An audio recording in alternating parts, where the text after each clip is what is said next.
Hey guys, running over an important shoulder stability exercise in order to ramp up the system and get it ready for activities such as throwing or any other sports that require shoulder input, as well as the common gym workouts that we do on the floor. It's really important because a lot of the times we come into our workouts a little bit cold or maybe mentally and physically not prepared. Sometimes we even come in with a bit of a tight shoulder, which will automatically alter that proprioceptive input from the shoulder to the brain. So what we want to do is just take that little bit of extra time to warm up and get the system ready, and it is quite simple to do. So what we want to do, grab a fit ball, Swiss ball. You might want to start with it on your thighs first. As you progress through this, then you can move down to having the fit ball on your shins. But for now, let's start on the thighs. We want to have our hands slightly turned out, so maybe about 30 degrees altogether. And what we want to do is, with our elbow creases, we want to screw our hands into the ground so that our elbow creases are facing forwards. What's happening here is we've got the lats engaged and locked in to help stabilize the shoulder, but we're also providing an external rotation moment of the shoulder as well. And as a result, we're turning on the rotator cuffs, which is ultimately going to get them switched on and ready to go. Now, the muscles aren't moving through a certain length. It's more so just stabilizing in this position as we move our knees underneath us to engage and bring in and integrate a little bit of our core with our shoulders. So what we're going to do is elbows facing forwards.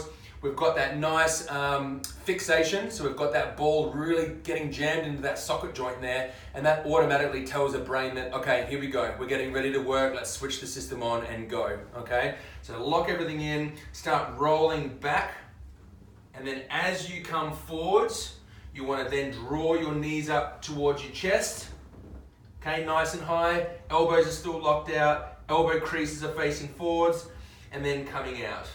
We're going to come forwards again, elbows locked out, elbow crease forwards, and then coming down. And I would probably move for a total of around 6 to 8 repetitions, and see if we can repeat that a couple of times, okay? If this all feels quite good for me over time, then what I can do is I can bring it so that the starting position is such that my shins are on the ball. I want to also just make sure that my elbows are locked out. As I potentially start to fatigue through the shoulder stabilizers, my elbow is going to want to bend, which means that my biceps and triceps are starting to kind of take over a little bit there. So stop at that point, even if you cut the rep range short.